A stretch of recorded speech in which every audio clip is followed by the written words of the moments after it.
So, alhamdulillah, we've covered the virtues of it. I don't know if we should take questions now or about the virtues, or if we should move on, if we should take a break and then come back to fiqh. Take a break. Alright, we're going to go ahead and take a break, inshaAllah ta'ala. How long should the break be? 10 minutes? 10? Alright, so we'll take 10 minutes, inshaAllah ta'ala, and we'll come back and we'll cover the fiqh, the legalities of it from an Islamic perspective, and then Sister Sada, inshaAllah, will present on the logistical and practical aspects. Jazakumullahu khairan. Assalamu alaikum wa rahmatullahi wa barakatuh.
These are the Sony. These are about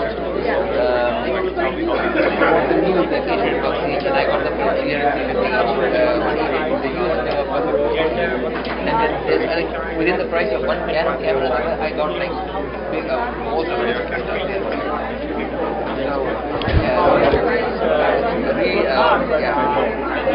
Are you seeing so this is much better.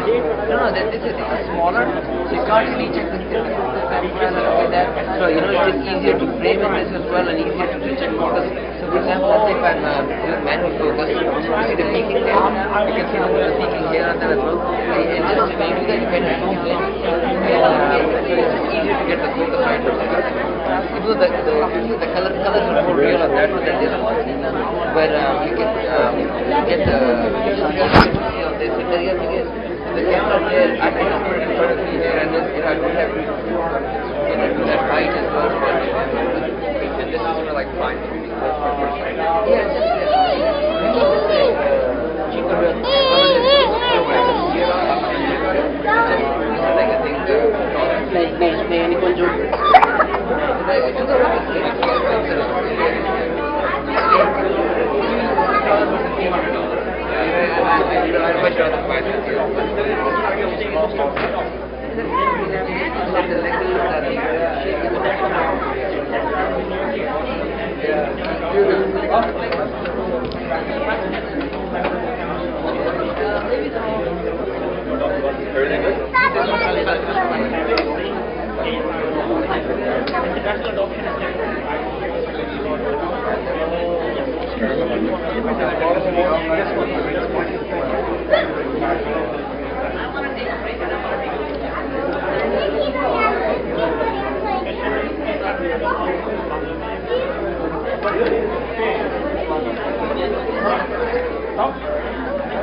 Mommy, sino daddy yellow?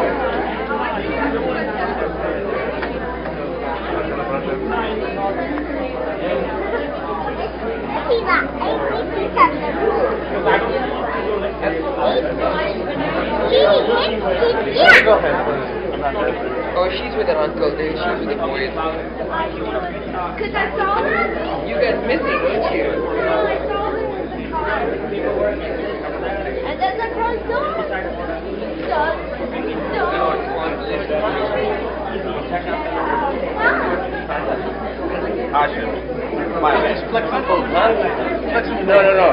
I don't know. Oh, this one? Like this? Yeah, just give a thumbs up. All right. Give a thumbs up. No, okay. Is the white lighting okay? Huh? Man, the issue might have come down. I know. Are you using it? The new one, yeah.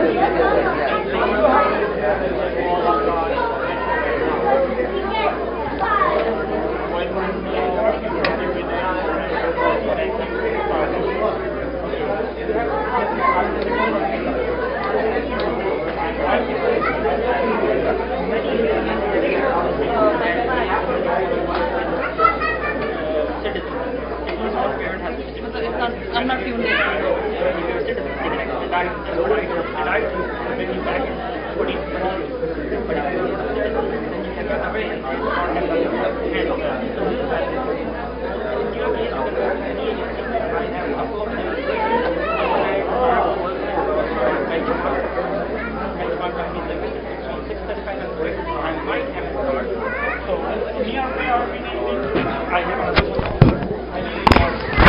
Assalamu alaikum everyone. If we can get back to our seats, inshallah.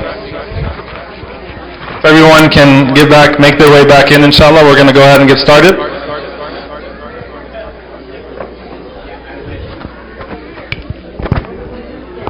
Let me just go check the front.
Which one are you on? Is this one?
Everyone can get back seated, inshallah. We're going to start in a couple of minutes, inshallah. So it's going to be hard because we're live streaming, so I can't start if there's too much activity going around. So if I can ask all the brothers, sisters to kind of just get settled, inshallah.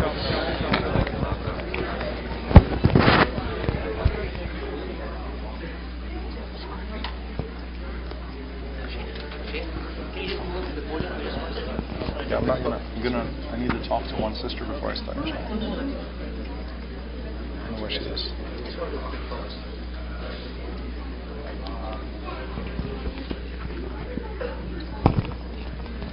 I'm waiting on Sister Sad, that's all. I want to start with better.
Right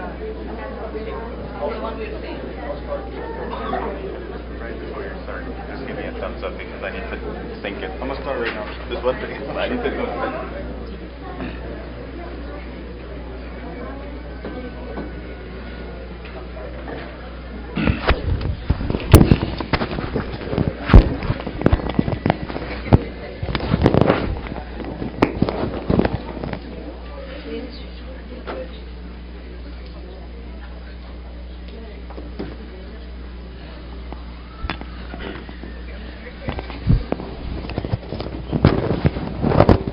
Testing. We good? Okay. Assalamu alaikum wa rahmatullahi wa barakatuh. Bismillah ar-Rahman ar-Rahim. Alhamdulillahi Rabbil Alameen. Wassalatu wassalamu ala Rasulih al-Kareem. Wa ala alihi wa sahbihi wa sallam tasliman kathira. So inshallah ta'ala, this will just be our last session inshallah ta'ala. We'll finish within an hour and then we'll have a lot of time for Q&A inshallah. I know that there will be a lot of questions about the subject. Now we go into the fiqh of it. Okay, and I told you all that when we go into the jurisprudence of it, that number one, there was a reason why I chose the story of Zayd radiallahu ta'ala anhu to be the last story that we would cover when covering the virtues, because that's the one that has legal implications. And it was very important to understand that the legalities were all that changed with Zayd, but nothing changed in regards to the Prophet ﷺ treating him with the love of a son and treating Zayd radiallahu ta'ala anhu's child as his own grandson. A few things to introduce the subject of fiqh of kafala. Number one, it is mainly when you're talking about kafala and you're talking about adoption and things of that sort, it's an issue of semantics, it's an issue of culture, it's an issue of terms and context. A lot of times people get caught up with the names of things and with the terms. So for example, immediately we falsely equate tabanni with adoption. Tabanni, which is what was forbidden by Allah subhanahu wa ta'ala, we equate it with adoption. We say, well, isn't adoption haram? I think that if anyone looks at everything we've covered thus far in this class, it sounds quite ridiculous to say something like that. It really, really does, because it really counters everything that our religion stands for. There are a few things from the perspective on the technical ban on adoption with Zayd radiallahu ta'ala anhu. And adoption, again, tabanni in that sense. It's not the perfect equating of terms. When it came to Zayd radiallahu ta'ala anhu, Zayd was also over the age of puberty. And we said this, that yatim in Islam is up until the age of bulugh, up until the age of puberty. So even afterwards, there was no way for him to be considered an orphan in that sense anyway. Zayd was already a grown man, he was married, he was very active in his society and multiple fronts and things of that sort. So he would not have been considered an orphan at that point. Anyway, now one of the things that we always have to balance is that we always look to the objectives of the law and the technicalities. And we should not allow the technicalities to override the objectives, nor should we try to use the objectives to negate the technicalities, but instead you have to find that perfect harmony, that marriage between the two. There are legal restrictions and rituals and things of that sort, but you don't negate the purpose of the Sharia. There's a reason why we have maqasid Sharia, the technicalities and the universals. So you have to try to find that balance between the two, and that is very complicated with this subject in particular. So I ask Allah subhanahu wa ta'ala to allow what I say to be truth and to allow us to avoid falsehood or speaking without knowledge or out of place. So one of the principles of Islamic law, one of the maqasid, is hifdul nasl. They're either two separate maqasid or they're one, which is to preserve lineage or to preserve honor. I consider them to be two separate kulliyat, two separate universals in fact, but the preservation of nasl, the preservation of lineage, is a very, very important part of our sharia, and it's one of the maqasid, it's one of the universals. It saves society from a lot of problems. Okay, it's something that obviously, though it's an exception, it's not the norm. You end up, because you don't preserve lineage, with very complicated situations at times. You do have brothers that end up marrying their sisters unknowingly and things of that sort. That type of stuff does happen. And there are numerous reasons why the preservation of lineage is one of the maqasid of Sharia. So the first question that comes up usually when you're talking about adoption is the idea of naming a child. Does the child have to be named after their father, their biological parents, or can they be named after you. So we're talking about naming. Now there are a few things to keep in mind here. Calling someone dad or mom that's not dad or mom as a means of ascribing yourself to them biologically is haram. So calling someone mom or dad in a way that you ascribe yourself to them with lineage is haram. And in fact, it's very, very much so warned against. The Prophet ﷺ said that the one who knowingly attributes himself or calls someone other than his father, calls himself after that person, he's committed a form of kufr. Kufr here is not the ultimate kufr, it's a form of ingratitude. Okay, it's a form of great ingratitude.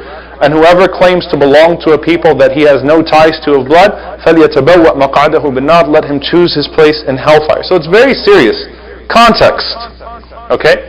In our Sharia, this is so serious that even if you have a child that doesn't know who their father is, you would give them a generic last name, the son of Abdullah, the son of Muhammad, so that they don't end up falsely being ascribed to a person. Why is that context there? In the time of the Prophet ﷺ, in that tribalistic society, people who were embarrassed by their status or embarrassed by their parents would lie and ascribe themselves to other people. It was very common to say that you belonged to a tribe that you didn't belong to say that someone was your dad that wasn't your dad, to say someone was your mom that wasn't your mom. The idea was to get by in a society that values people, once again, only in accordance with their lineage, only in accordance with their tribes. Sometimes it's to cheat, right? So sometimes it's like when you tell someone you know somebody, right, that you really don't know at all, that you bumped into one time, or you snuck a creepy selfie in with, at some grocery store, and you say, yeah, I know that person, yeah, we're really cool, right? But this is your parents now. This isn't talking about a celebrity or something of that sort. It's falsely ascribing yourself to a tribe or to parents with the intention of trying to gain more in society and try to make it and so on and so forth. And that's something that the Prophet ﷺ saw as a great ingratitude and injustice to the parents.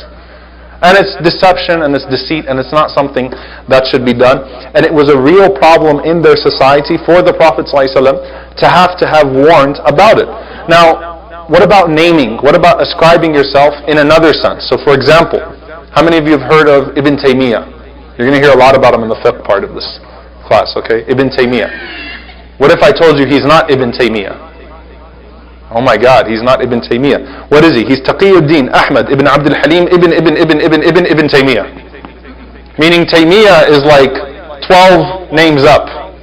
But he is Ibn Taymiyyah. He's actually Taqiyuddin Ahmad ibn Abdul Halim Ibn Taymiyyah al-Harrani. So Taymiyyah is way, way, way up. The same thing with al-Ghazali, the same thing with many of our ulama. So it's affirmed in our religion to ascribe yourself to someone higher up in your chain is something that's done. The Prophet ﷺ, he used to say, Ana nabiyyu la kadhib, I am the Prophet, I am not lying. Ana ibn Abdul Muttalib, I am the son of Abdul Muttalib. But the Prophet ﷺ was the son of who? Abdullah. So when he says, I'm the son of Abdul Muttalib, he's not ascribing himself to a false lineage. That's the point. That's what the Prophet ﷺ was warning against. He's not falsely ascribing himself to someone that was not actually his. Now what about saying mom, dad, so on and so forth out of affection, out of love? You are my father, you are my mother, you are my this, you are my that. Is that something that's permissible? Yes or no? Who can give me a proof from a story I gave to you? Yes.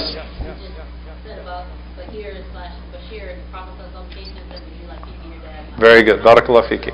So Bashir ibn Aqraba, the Prophet ﷺ said, how would you like that I become your father and Aisha your mother? Numerous narrations of the Prophet ﷺ calling Al-Abbas radiallahu anhu his walid, his father, to say something out of affection, to say something out of love, to say call me mom, call me dad. And they truly can call you mom, call you dad. You ascribe them to you in the sense of love and mawadda, and that you will not be treated differently in this household. You are my son, you are my daughter, you are my mother, you are my father. All of that is permissible. What's not permissible is to lie about your lineage and ascribe yourself falsely to someone else. So that's where there's deceit involved, and that's where it's not out of affection, but it's actually trying to claim a lineage to another person, and we can establish that from the time of the Prophet sallallahu alaihi wasallam. Now, one of the main issues that comes up is the changing of the surname, the changing of the last name. Okay, Again, one of the problems that we have is that, and this is actually, when a scholar does it, it's not okay. When a person does it and they falsely match things together, it's very, very problematic. To take the naming system, which is completely different from the time of the Prophet ﷺ, and just equate it to our naming system that we have in America in the 21st century is deeply problematic. Why? Because it's an entirely different system. What the surname means, what the last name means here, is something completely different than what it meant there, because in the time of the Prophet ﷺ, there was no such thing as a last name. There was no such thing as a surname. So you cannot say, based upon it being haram, to say, because Zayd ibn Muhammad was changed to Zayd ibn Haritha. He went back to being Zayd the son of Haritha. You cannot equate the last name in our culture, or the way that we name, to the ibn or the bint of so-and-so. Why? Number one, ascribing someone to someone else without indicating that they are the son of so-and-so and the daughter of so-and-so is permissible. I'll give you an example. ضرب الله مثلا. Allah subhanahu wa ta'ala has given you the example of امرأة فرعون, امرأة نوح, right? The wife of so-and-so, the wife of so-and-so. There's an inscription there, but it's not claiming in any way or doing away with the lineage there. The woman is being ascribed to her husband in that sense. So what is the naming system that's permissible? This is going to get really overly technical. I'm going to try to really summarize it. Number one, there are multiple names in Islam.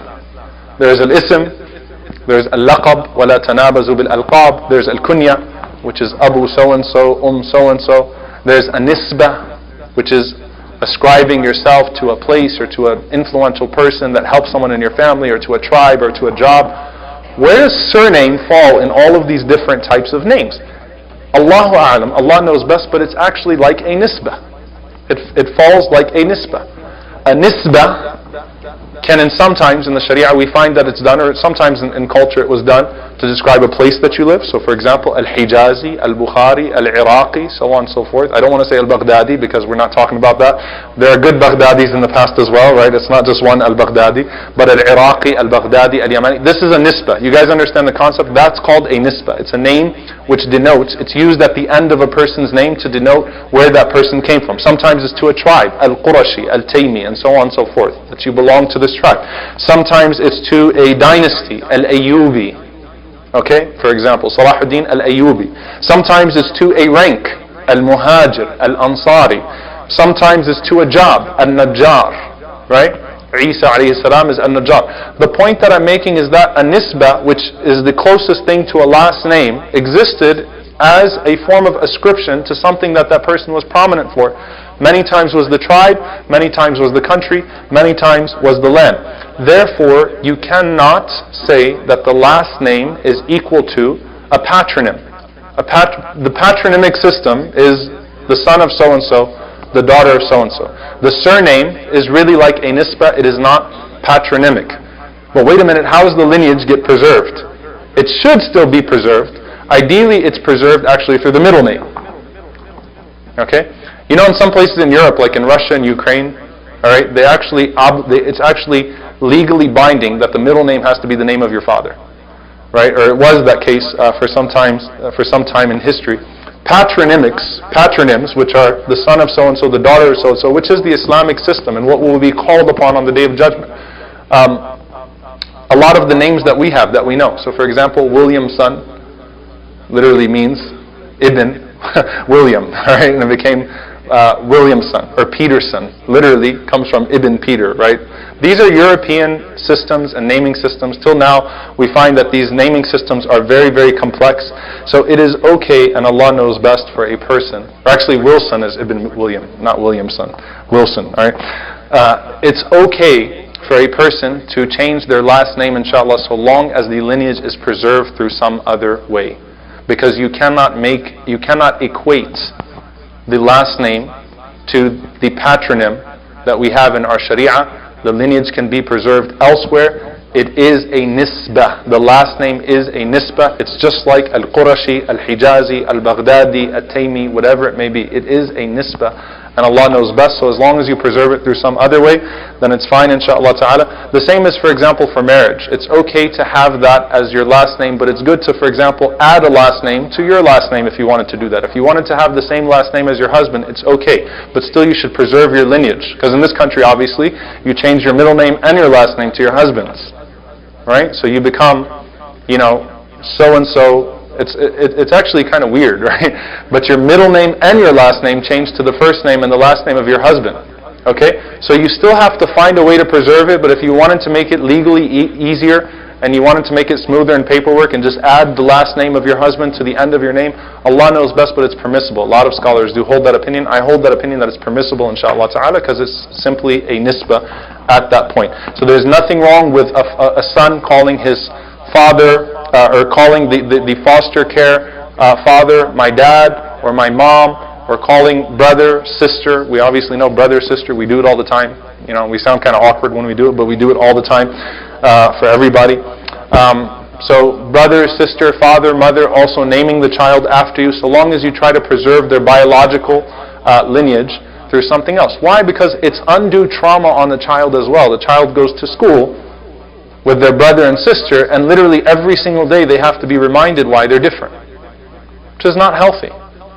The other extreme of that is to not tell the child where they're from and what their lineage is, and to wait until they're 18, 19 years old and they show up at Valley Ranch Islamic Center at Sheikh Yasser's office or with me crying because they just found out they're adopted.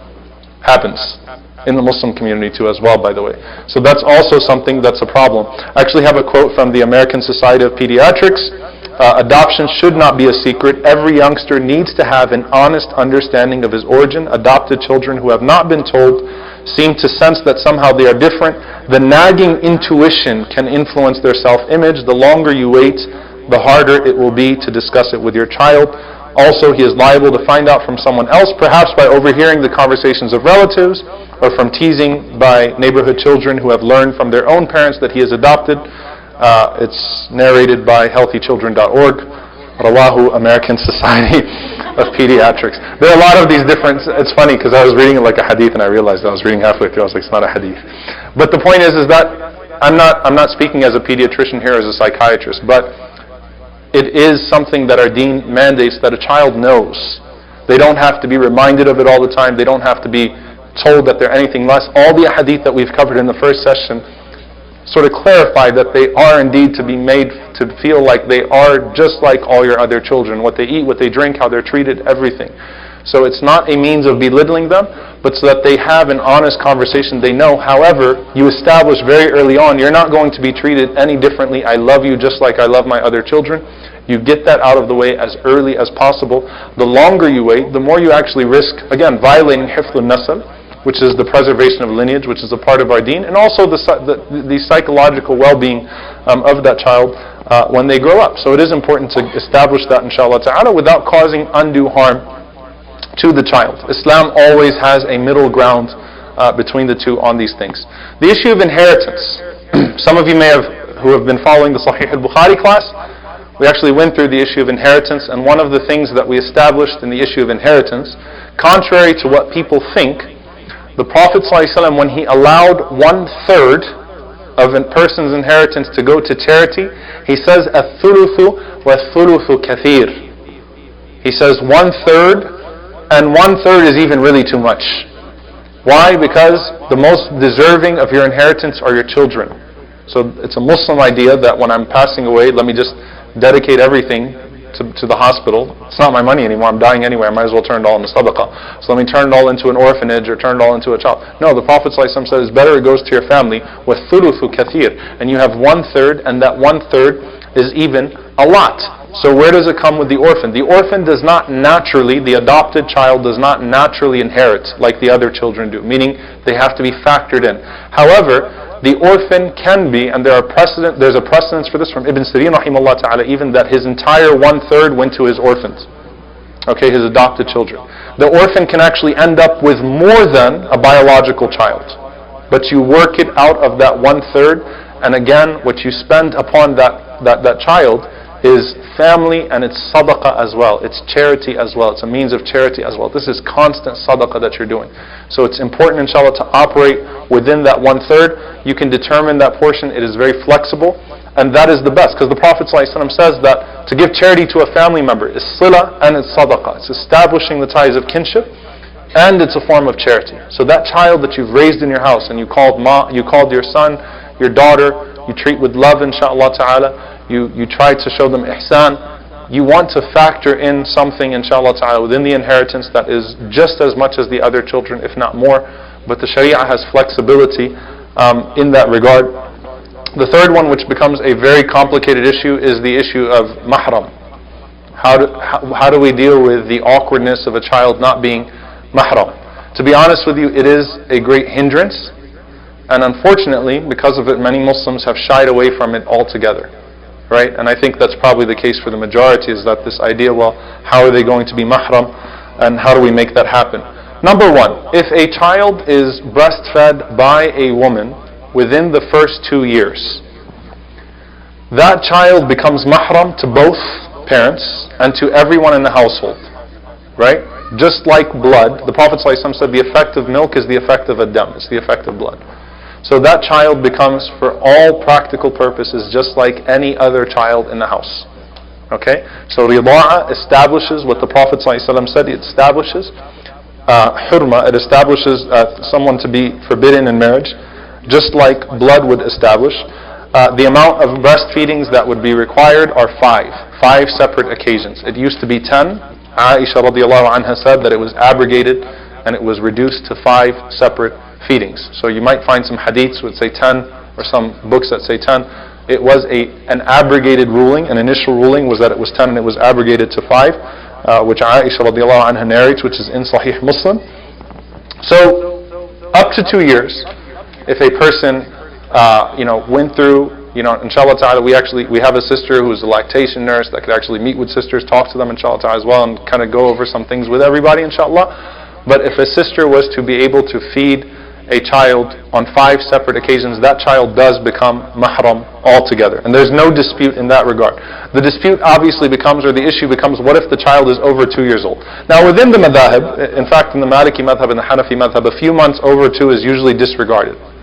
Okay, so if it's 2 years and a little bit more, it still falls within that hukum according to many of the scholars, where it still establishes that that child becomes mahram. Now, what happens to a child after the age of 2? There is a very interesting story that took place with the Prophet ﷺ, which gives us a discussion. Abu Hudayfa radiallahu anhu was a close companion of the Prophet ﷺ, a beloved companion of the Prophet ﷺ. He and his wife Sahla radiallahu anha, they adopted a child by the name of Salim ibn Ma'qal. So Salim was adopted before the ruling on tabanni, before the ruling on forbidding that type of adoption, the full closed adoption. He was brought into their house, they already had him, and then when the ruling came down, they were put in a very difficult situation. Why? Salim was over 2 years old, kana ghulam, he was a young man. What young man here means, like he was a child that was over 2. He was not, baligh yet, he was somewhere between puberty and being 2 years old. So it's a very wide range there. But the point is that he was too old to become a child, to become a mahram through breastfeeding. So Salim was in a difficult situation. Sahla, the mother, is in a difficult situation. Abu Hudayfa was in a difficult situation. They did not know what to do because he was, for all practical purposes, their son. And they did not know how to approach the situation. Sahla and Abu Hudayfa started to become uncomfortable with him, entering upon her without hijab and so on and so forth, and hugging her, because they didn't know what their situation was with Allah subhanahu wa ta'ala now. Sahla went to the Prophet sallallahu alaihi wasallam and she told the Prophet sallallahu alaihi wasallam that Salim enters upon us, he's over the age of 2, right? And Abu Hudayfa feels very uncomfortable, not because of jealousy, because obviously they raised him like a son, but because they were afraid they were violating the laws of Allah subhanahu wa ta'ala. What should we do? The Prophet sallallahu alaihi wasallam said to her, أَرْضِعِيهِ تَحْرُمِي عَلَيْهِ وَيَذْهَبَ الَّذِي فِي نَفْسِ أَبِي حُذَيْفَةَ. So he said to her, feed him, and he will become mahram to you, and that which is inside Abu Hudayfa will disappear. Now, some of you might remember there was a crazy fatwa that came out actually I'm not going to say the university, I get in trouble. I don't want to mar the university. There was a crazy fatwa that came out a few years ago that said if you're having issues with your coworkers, we have to work together in the same office. It's okay, just breastfeed the coworker and everything will be alright, and then suddenly he's going to be mahram to you. And it became a laughing stock in the Arab world and throughout the Muslim world, and unfortunately the Islamophobes really swallowed that up, right? That's actually, yeah. So the point is they really use that against us and look at these crazy Muslims and that's what they're talking about and so on and so forth. What does this hadith mean? Ibn Hajar rahimahullah comments and he says, Al-Qadi Ayyad rahimahullah established, and this is something established by An-Nawawi as well, that she did not expose herself to Salim, but rather she took her milk and she put it into a vessel.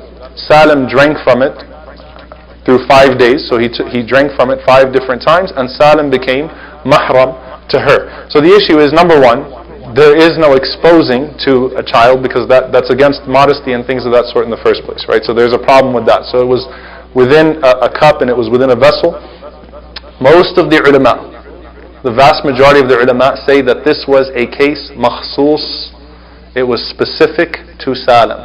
Why? Because the Prophet ﷺ says that after 2 years the milk has no effect. So the vast majority of the scholars believed that this was a specific case, that the Prophet ﷺ made a specific rukhsa to Salim. I'm going to say that again, the vast majority of the scholars. It is the majority opinion that breast milk after 2 years has no effect. This is where we have an opinion that comes from Ibn Taymiyyah rahimahullah ta'ala, Imam Ibn Taymiyyah rahimahullah ta'ala. It also comes from, it's also ascribed to Ibn al-Qayyim, his student, Muhammad ibn Ismail al-San'ani and Imam al-Shawkani. So there are a few scholars that held a separate opinion. The opinion of Ibn Taymiyyah rahimahullah ta'ala was that in a normal situation, a child under 2 years old is the only one that can become mahram through breastfeeding.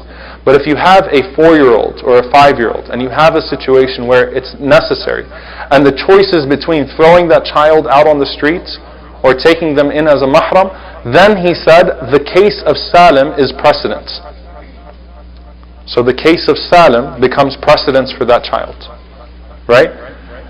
And actually Ibn al-Qayyim rahimahullah ta'ala, he commented on that in Az-Zad. He said that Ibn Taymiyyah said that the hadith of Sahla is not makhsus, it's not specific, nor is it am, nor is it open. So it's not specific, nor is it open, nor is it mansukh, nor is it abrogated, but rather it is muqayyad. It is restricted to a person that has a need, a haja, because the child is going to be entering frequently upon the mother and those types of things. So at that point, even if the child is older than 2 years old, the hukum would still apply. That's the fatwa of Ibn Taymiyyah, and he actually ascribed it to Aisha radiallahu ta'ala anha and to some others as well. He ascribed it to a Layth, the teacher of Imam Malik, Layth ibn Sa'ad and others. So in that situation, Ibn al-Qayyim particularly mentioned al-laqit, which is the abandoned child, the child that was abandoned by the parents.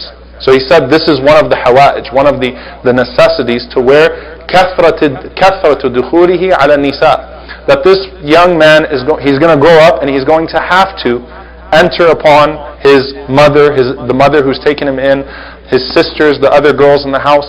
So in that case, even after 2 years old, according to Shaykh al-Islam ibn Taymiyyah rahimahullah and Ibn al-Qayyim and others, and this is something in the very famous commentary on Bulugh al-Maram, a very classical textbook, which is Subul al-Salam by Muhammad ibn Ismail al-San'ani, and I know these are just really, really long names and things of that sort I'm just rattling off to you, but there are other scholars that actually praised that opinion, and they said it's a good opinion because it combines between all of the evidences and it gets people out of a difficult situation. So if a person is in that difficult situation, it still becomes permissible, and Allah subhanahu wa ta'ala knows best. So even if a child is 3, 4, 5 years old, obviously if you want to stay on the safe side and whatever it is and accommodate the majority of the scholars, again the vast majority of the scholars, then you try to look for a child that's under 2. I'm going to leave that to Sister Sada to sort of talk about that, if that's even an option. But if there's a case where that's not an option, if there's a case there's a very needy child, and the option is between leaving that child in a situation where their Islam is going to be sacrificed, where their care is going to be sacrificed, and bringing that child in on the basis of a minor yet evidence-based opinion, then you choose the minor yet evidence-based opinion to accommodate that child. Or you bring that child in and you accommodate them in a separate way where the mahram laws are not going to be abused, and you'll find a way out for that child inshaAllah ta'ala. But the point is there is wus'a, there is expanse in this masala, in this question. There are ways around the difficult situations that we have, and in that situation, inshallah ta'ala, it becomes okay. And usually when Imam bin Taymiyyah rahimahullah gives an opinion, this is maybe just a fiqhi tangent, but when he gives an opinion that's not really the norm, a lot of people will criticize him for that opinion, yet they'll adopt it in their own lives. So for example, Ibn Taymiyyah has the famous opinion that 3 talaqs in one sitting, the triple talaq in one sitting, does not lead to 3 talaqs, but rather it counts as 1. He held that opinion. It's definitely a very minor opinion, and you know what? The Mufti, the Diyar al-Fatawa in Egypt, though they reject the opinion, they apply it because it gets people out of a difficult situation. So there's haraj in this situation. There's a very difficult situation that we're facing with. We're not in a society where a woman that's a widow will easily remarry, or a woman with children will easily remarry, and these children will be taken care of. We have very difficult situations that we need to deal with, inshaAllah ta'ala. So again, adopting an opinion that's not a majority opinion, but it's evidence-based, is okay in this situation, inshaAllah ta'ala, to get ourselves out of that difficulty. And again, as you can see on all of these different masail, on all of these different issues, there are ways to provide a normal upbringing without violating any aspect of your faith, inshaAllah ta'ala, while still receiving all of the rewards. We ask Allah to grant us the murafaqa, the companionship of the Prophet ﷺ in Jannat al-Firdaus, and to enable us, inshaAllah ta'ala, to fulfill the sunnah as a community, to revive the sunnah. I really hope that this lecture, maybe it's being too idealistic, but I hope it's a game changer in our community in some ways. I really do hope, inshallah, some people will rise to the occasion, inshallah. And we do have Sister Sarah Haidar from New Star Kafala Agency now, inshallah, who will go over the practical aspects, inshallah ta'ala. So how we can actually move forward with an adoption agency, inshallah ta'ala, if we wanted to take that. So Jazakumullah khair, I'm going to hand it over to her, and then afterwards, inshallah ta'ala, we'll move to questions for the rest of the evening. Thank you. She's my friend, she's my buddy. MashaAllah. I guess I get this one. Too many mics. Yeah. Alright, there you Okay. This is yours? go. That is mine. Yes. Okay. What else do we need to do here? I'm going to rest this here. Okay.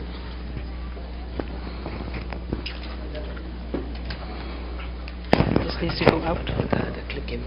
This one's fine. You have one already. This is what? This is for the main. Oh, there. Okay.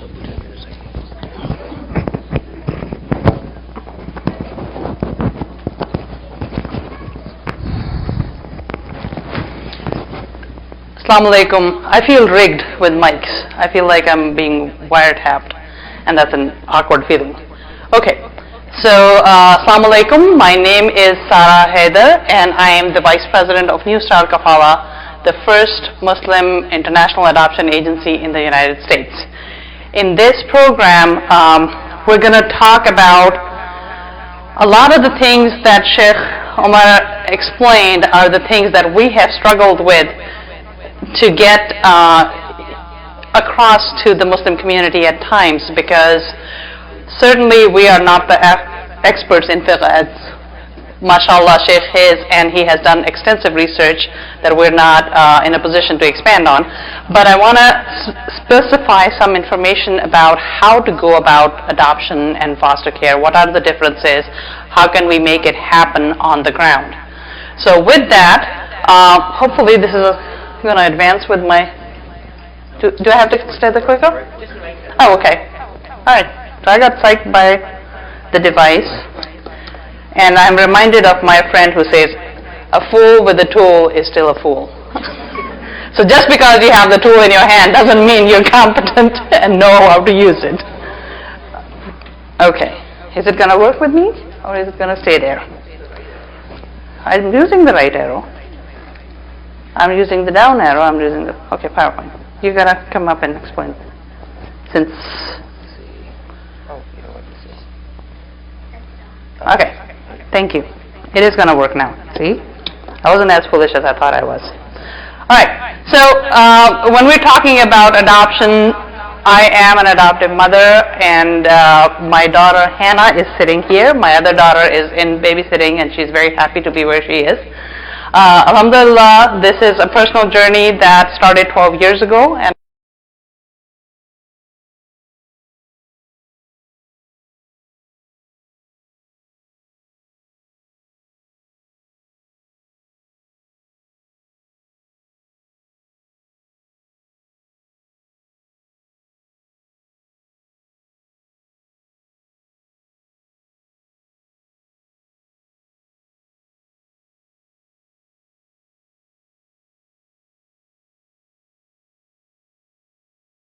to go into a more detailed discussion about foster care. So we're going to talk about the difference between adoption and foster care and the different avenues of fostering both domestic and refugee minors situations.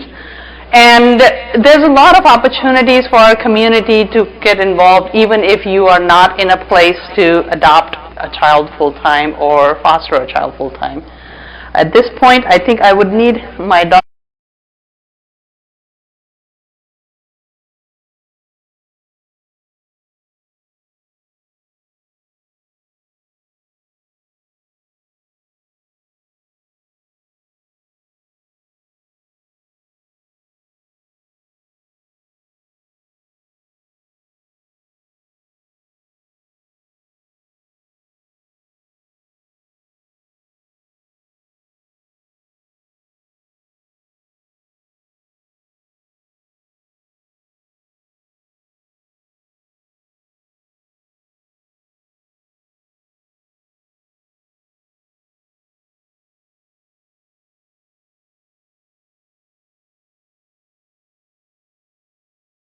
on what, under normal circumstances, we can conceive that compel a family to place a child in somebody else's care. And it is not an easy decision for any parent to place a child in somebody else's care. It is definitely a loving and kind choice. So our objective is to create the awareness, do the advocacy, get the word out, and make sure that we are able to help people understand what the need is, what the options are, and how can we facilitate their journey to expand their families through adoption or foster care. I will first discuss international adoption, since that is the primary charter with which New Start Kafala came into being.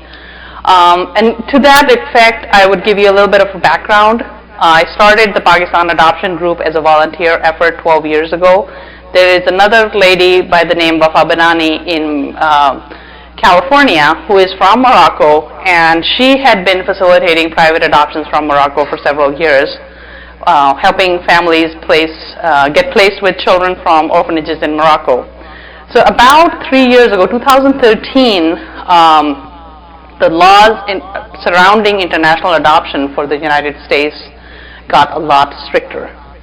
And with the consequence that in July of 2014, a new law was passed whereby you could not facilitate, you could not do an independent adoption from overseas unless the adoption was supervised by an agency accredited in the United States.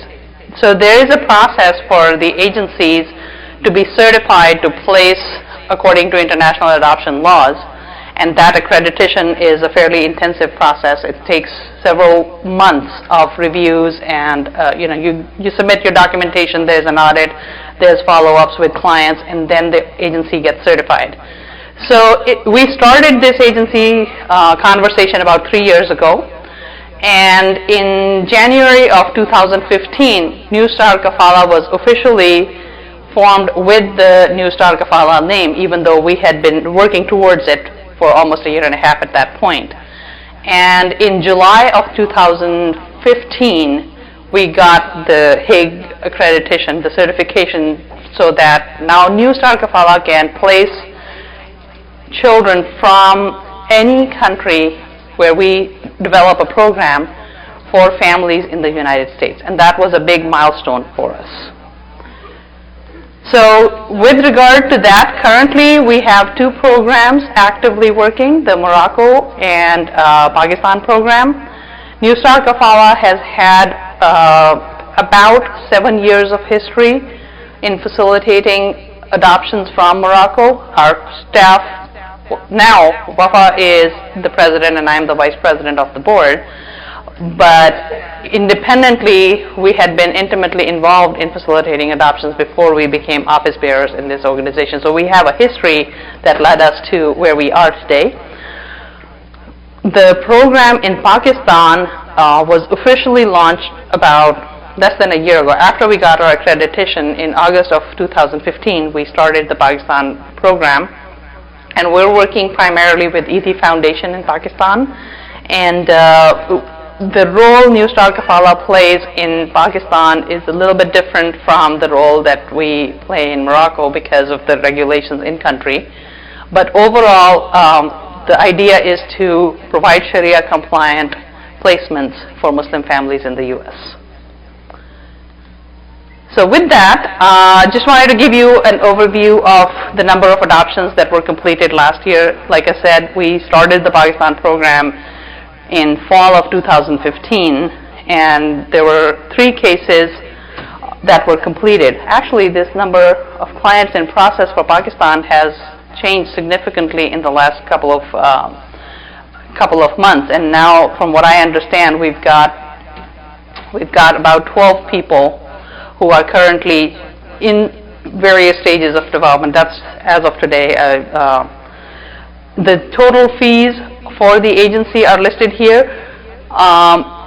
Don't quote me on the numbers. These are the numbers that I had at the time, earlier part of this month, and I believe our fee for Morocco has increased, and also the time frames, in-country time frames are about the same, but the time frame from the time you start your process till the time you're able to bring your child back to the U.S.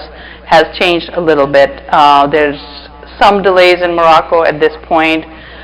The process in Pakistan is moving fairly smoothly. So if you have questions about the specifics, I'll talk about those at the end. But just wanted to give you a little bit of an idea of what it takes to adopt from both countries. How long does it take is the first question a lot of people ask. How long is the adoption process? Well, it takes 9 months to make a child, whichever way you go about it. Sometimes it takes longer. Sometimes you try for months and months and months, and then you finally get, you get pregnant and you're able to bring the child into this world. So adoption is similarly a journey of faith. You have to believe. The good thing about adoption is that there is a child at the end of that road. People who have struggled with infertility would know the pain of how the ups and downs of that journey are extremely painful. It's very costly, very invasive on the body, and it takes a huge toll emotionally and physically on you and your relationship, and you're not guaranteed a child at the end of the day. When I switched from the fertility roller coaster to adoption, I had the certainty that at the end of this road there's going to be a child in my arms, and alhamdulillah, that journey for me started in April of 2004, and on October 9th, 2004, my daughter was placed in my arms, which was exceptionally fast, considering that we changed 3 countries in the process. I don't want to go into my personal journey, but it was pretty interesting how we arrived at Pakistan in the first place. So in terms of adoption, the process starts with you selecting a primary provider agency. New Star Kafala is one of the agencies that make placements in Morocco and Pakistan. There are a couple of other agencies, but we're the only Muslim agency that provides Sharia compliant adoptions and counseling and support in line with the Muslim principles, Islamic principles. The next step for you is to find an agency in your state of residence, which would be Texas for most people here, I hope. Unless they love us so much that they've traveled. I mean, Texas is big, okay? You could have come from Oklahoma, you could have come from Missouri. I don't want to limit us to Texas, but in your state of residence, you need to hire an agency, an international Hague certified agency in your state of residence to do a home study, which is where the social worker comes into your home to make sure that it is safe.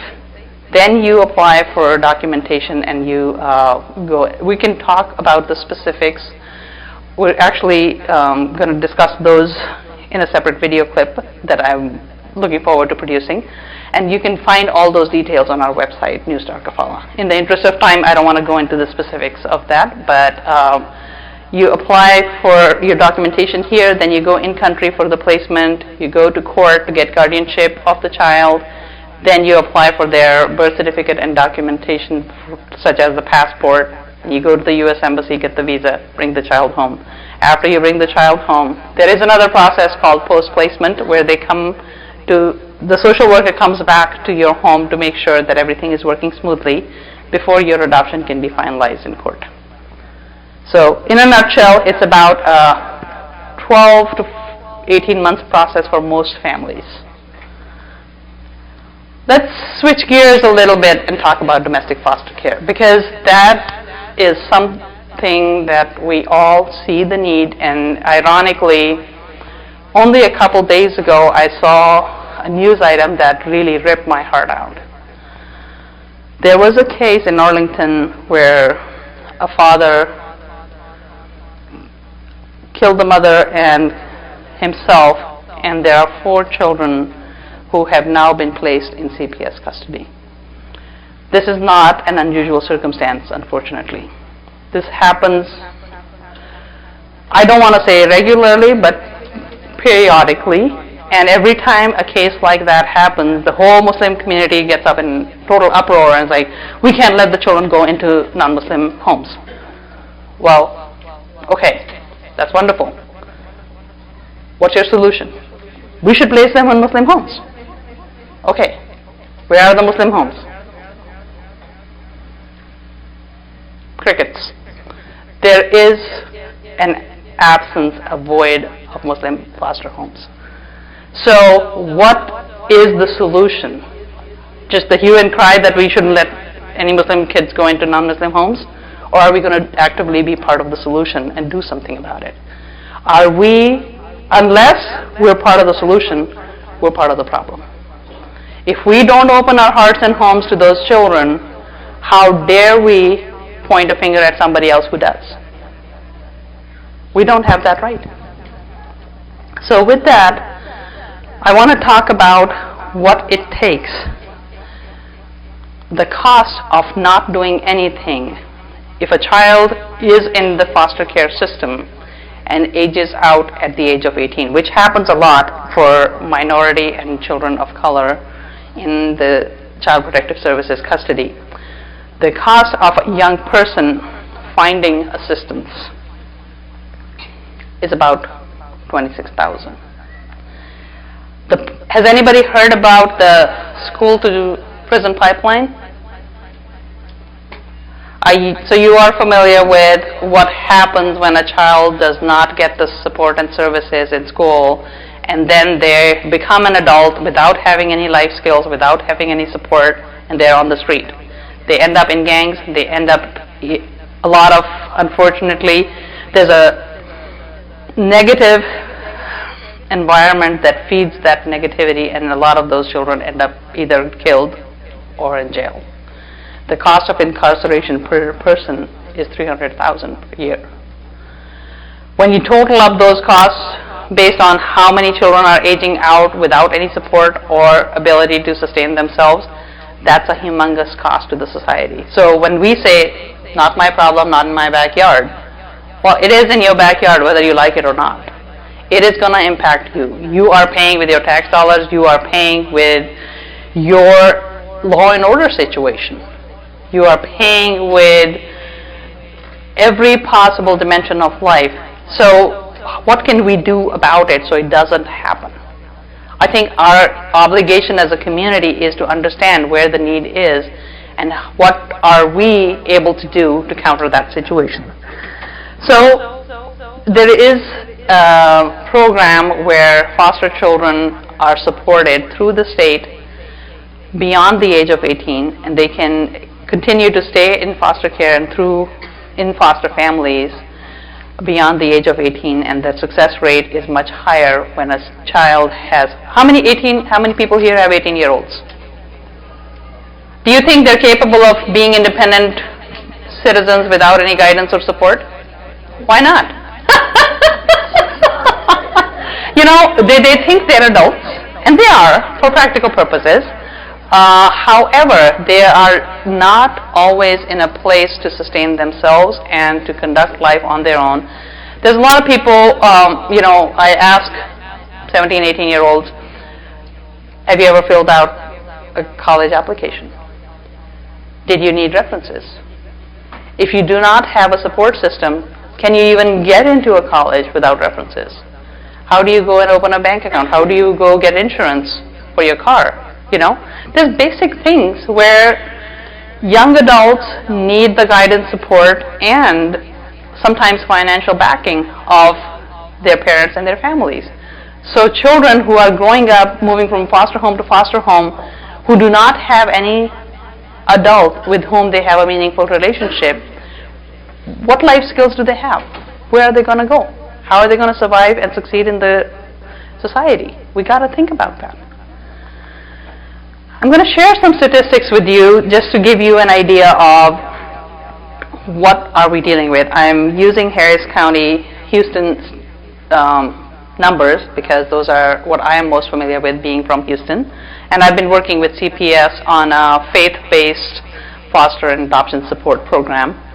So in the Harris County, greater Harris County area, there are about 1.2 million children, of which 32,000 are considered alleged victims. Basically, these are the cases that have been reported as potential abuse or neglect situations.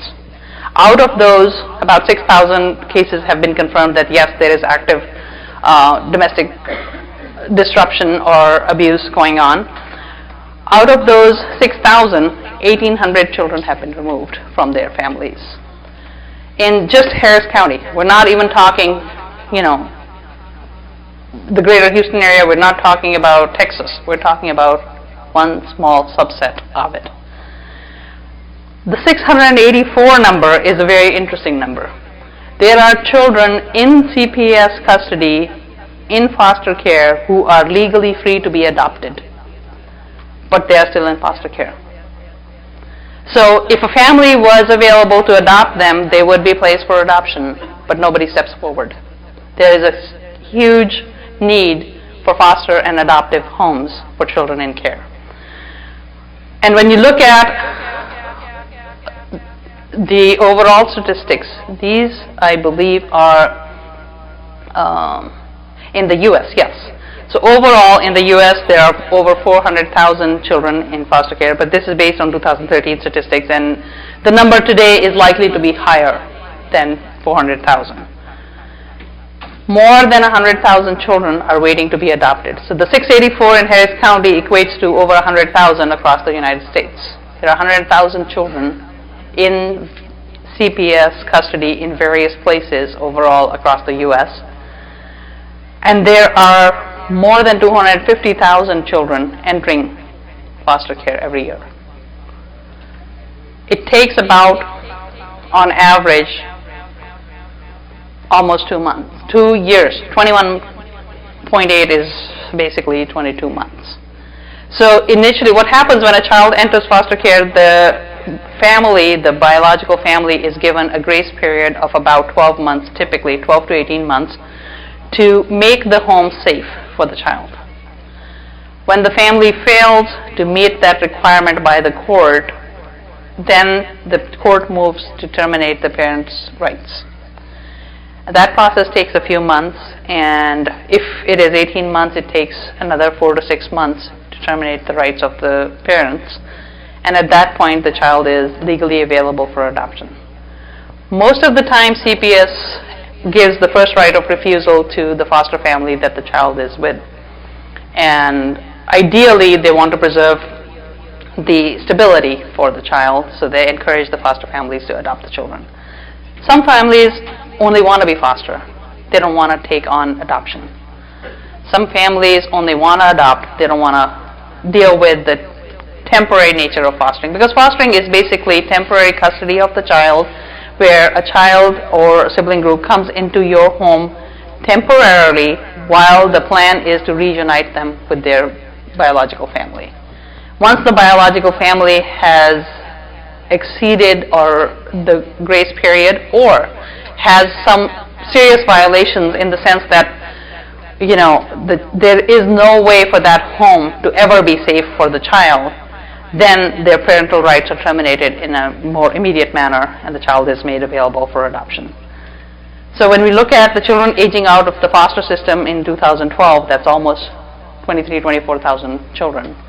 At the moment they turn 18, they're considered independent adults. We wash our hands off of them and say, okay, not my problem, not in my backyard. What happens? The average age, okay, let's talk about who are the children that are available for foster care. One interesting piece of trivia that I've learned in dealing with CPS and other agencies in Texas is Texas law does not require Child Protective Services to document the religious orientation of a child that comes into their care. They have ethnic information, they have age, they have, if they're part of a sibling group or not, but unless the child specifically tells their caseworker that they're Muslim, Christian, Jewish, Baptist, Hindu, whatever, if a child is too small to speak for themselves, that data is not tracked. A lot of times children are picked up from unsafe homes where they're left by themselves. There is no adult to verify the information with. There are circumstances like that. So in those situations, without any documented religious orientation, it's very difficult to say how many Muslim kids are in the system. Although when they are older and they can speak for themselves, then obviously we know that, their caseworker knows it and documents it.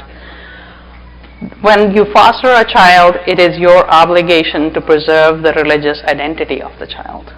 So if you are placed with a Muslim kid, it is your obligation as a foster parent to preserve their religious identity. However, if you are placed with a child that does not know their religious origins, and that's a child that sees you practicing Islam, the dawah is not to forcefully convert a child. Dawah is to draw them to Islam with your good character, that they want to be like you. You're a good role model for them.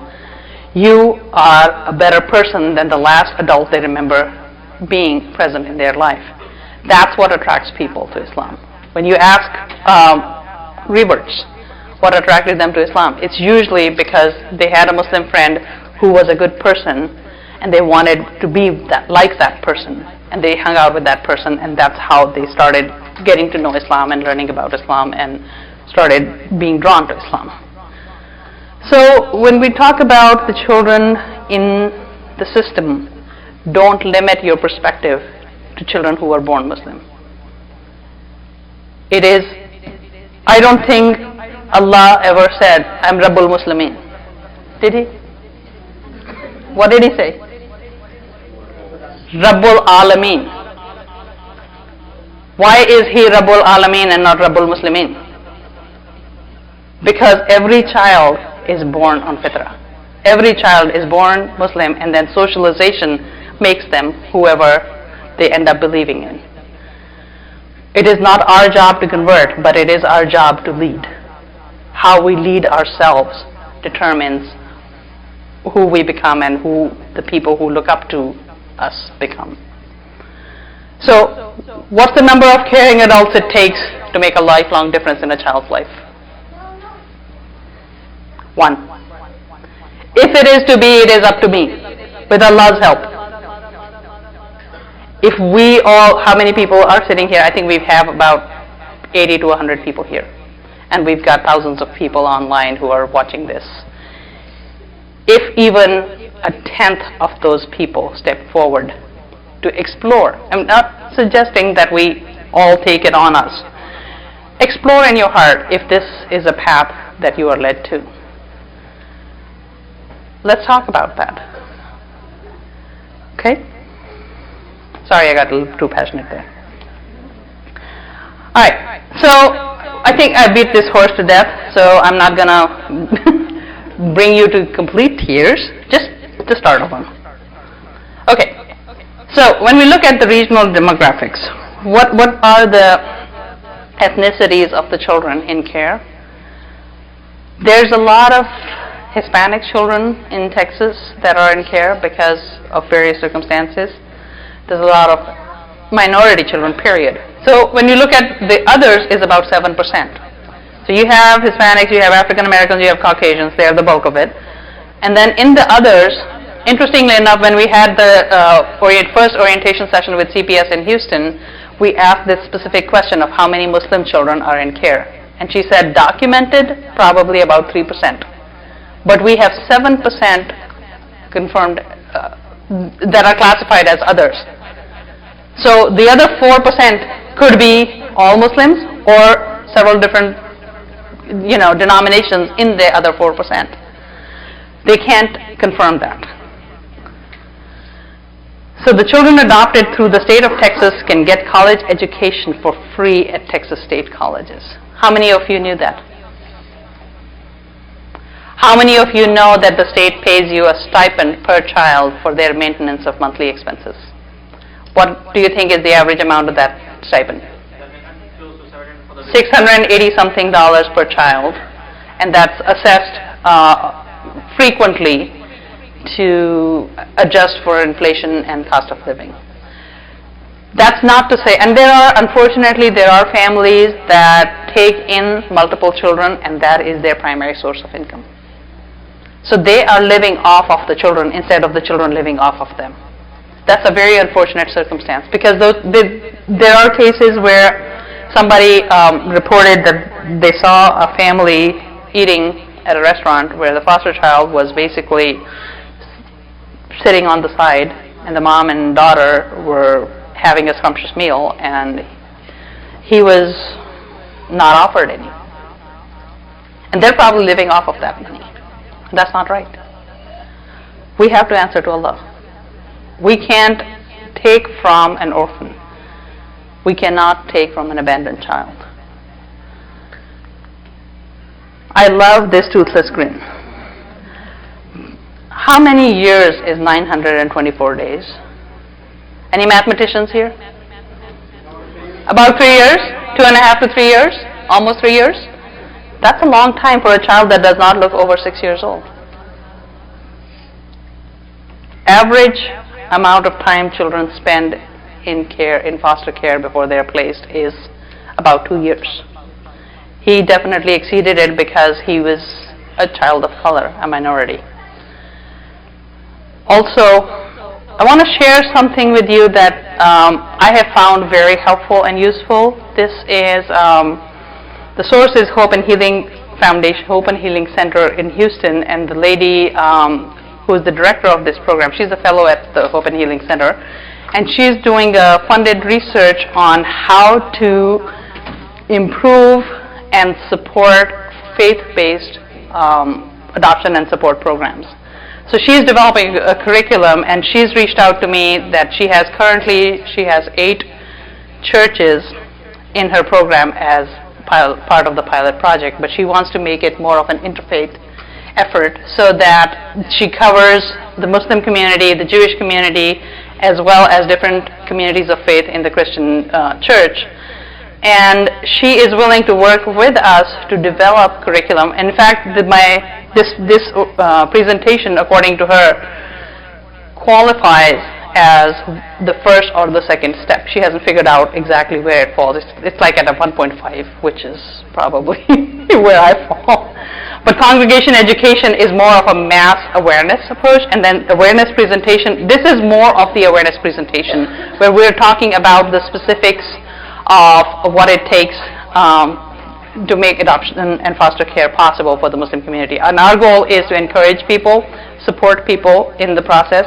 We are forming a faith-based support group in Houston.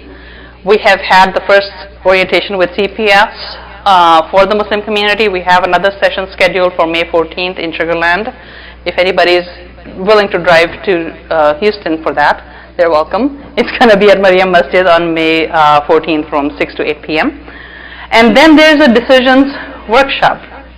The decisions workshop is really what's needed here, because a lot of people get the information and then they see what suits me and what doesn't suit me and where do I stand. Do I want to go for international adoption? Do I want to look at domestic foster care? Do I want to look at refugee foster care? We're going to talk about refugee in a minute. But the idea is to facilitate that decision process with the families, because somebody on the outside who understands the different ways of helping a child guides them one step by step in this effort. Once you go through the discernment, then you go to begin the process that you choose is the best fit for your family. So whether it is international adoption or domestic foster care, then you go to the avenue that is the best fit. So for CPS, for domestic adoption, the first step would be the 2-hour orientation with CPS, the session that we're going to have in May 14th with CPS. So only the families that want to adopt domestically should attend that, not anybody who's looking for general information. And once you go through that process, the next stage is training, which is called Pride Training in Texas. That's about 30 hours of training offered in different formats. So once you attend the orientation session, they give you the application to become a foster parent. You submit that application in. After your application is logged in, you are sent the information about Pride training classes. They have weekend classes as well as during the week. So there's 2 nights a week for several weeks, or 3 weekends to cover the 3 or 4 weekends to cover the 30 hours. After your Pride training, you go through a background check and home visit, where a social worker looks at your financial and criminal background checks and health checks, and then they visit your home to make sure that it is safe for a child to be placed there.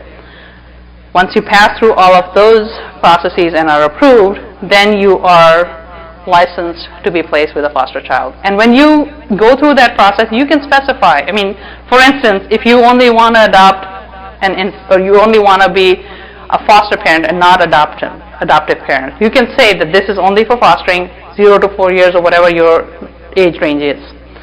Or you can get a license for foster to adopt, so that when the child becomes legally available for adoption, you have the option to adopt them.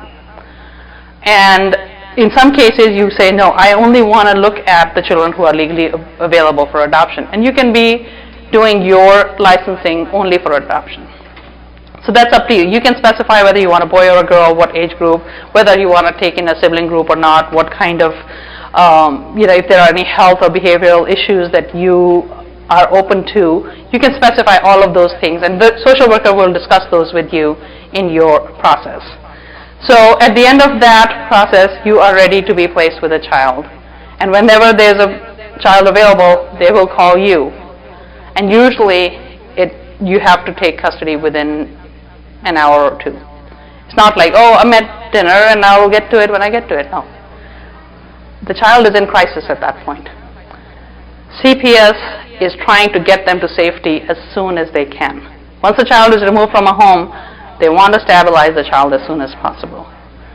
So if you are licensed, you need to be cognizant of the fact that you could get a call at 11 o'clock at night and you will have to take in a child at that time. You can deal with the rest of the consequences. Obviously you're not going to have a crib and a bed and everything ready. It's possible. All of those things can be worked out. It's up to you to accept or not accept that placement, but they will call you whenever there's availability. Okay? Next, we're going to talk briefly about refugee foster care. How many of you have heard about refugees coming to the United States? Really? Wow, this is a very informed crowd.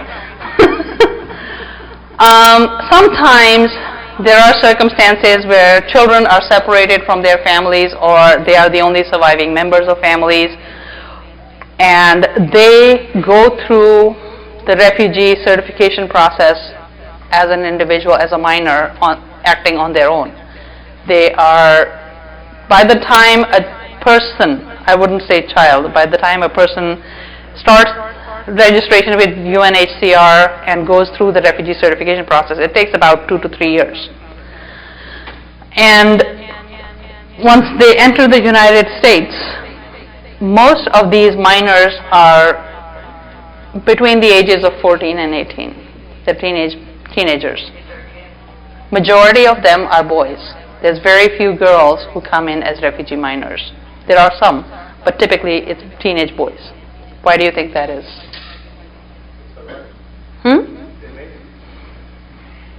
Typically, boys have a higher survival rate through the refugee filter than girls, because unfortunately, and this is a painful reality, a lot of the girls who are traveling by themselves are very, very vulnerable. They fall through the cracks more than boys fall through the cracks. It is our job as an ummah to rise to that challenge. There are two agencies that the United States government has authorized to place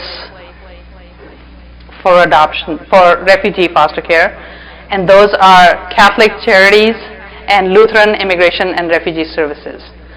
So out of the entire United States, those are the two agencies that are authorized to place refugee minors into foster care. However, they've identified 20 metropolitan areas for those refugee minors to be placed in. And there's other restrictions and limitations on them. One of them being that the foster parents cannot reside more than an hour's traveling distance from the placement office. So I think for Fort Worth, their office is in Fort Worth, right, Afsha and Saira? The office for Catholic Charities is in Fort Worth, so within 1 hour driving distance from Fort Worth, the foster families need to be residing in that 1 hour area. Because, why is that requirement? The requirement is there because the minors are going to have caseworkers following them in understanding their progress through the families. Hannah. I saw Hannah jumping, even through the corner of my eye. Then I'm sorry I lost my train of thought. What we have done, New Star Kafala is working through community ambassadors, people who live in those communities, who can build the relationships with the two agencies that we're working with. In Texas, we're working with Catholic Charities, both in Dallas and in Houston. I'm in touch with the Catholic Charities in Houston, and we have our representative, Saira Ijaz. If would you please stand up so people can see you? Saira is our primary point of contact for the unaccompanied refugee minor program. We are in the process of developing a relationship with Catholic Charities. At this point, we do not have an understanding or a partnership in place, but we're working on it, and once we get through that, we will be pursuing this process in more detail. So please stay tuned. If you have signed up on that sheet and you have checked the box for refugee foster care, we will get in touch with you in regards to that. So these are the roles of the ambassador for New Star Kafala. If any of you are interested, I'll be happy to walk you through that. I would also like to introduce the lead of our core program, Community Outreach for Refugee Empowerment. Please, yes. Afsha Hashmi is our lead for the core program, and her designated representative in Dallas area is Saira. So that's kind of the organizational link here. Just want to quickly go over what it takes to foster a refugee minor. I think I've pretty much covered it. We'll send you, okay, one thing I want to make clear, if you sign up on our list, we will send you the resource links as a follow-up to this presentation. And we will share those with the Valley Ranch Islamic Center as well, so you have access to those on multiple forums. I want to talk specifically about our Fostering Humanity program. The idea is that the whole humanity is who we foster when we foster a child. We step forward to help all the children, Muslim children, keep a connection with their faith. There are different ways you can participate. You don't always have to be a full-time foster parent. You can be a mentor. You can be a respite care provider. Respite is basically a temporary short-term care for a child in foster care where the foster family, for instance, a lot of the families go overseas to visit extended family for maybe 2 to 3 weeks at a time. And the child is in services or in school and cannot go. There's an opportunity for another Muslim family in the community to be the surrogate for the time being, and that's called a respite care provider. Thank you, sir. And you also have the opportunity to be community liaison or mentor to the children who are living with non-Muslim families. I mean, this is a reality. We have Muslim children in non-Muslim families. When we partner with Catholic Charities and Lutheran Services, we offer them the possibility of a Muslim family or a Muslim person to be like a big sister, big brother, or a mentor to the child, so that they can keep their connection with their faith community and bring them to Jama'ah, include them in Eid or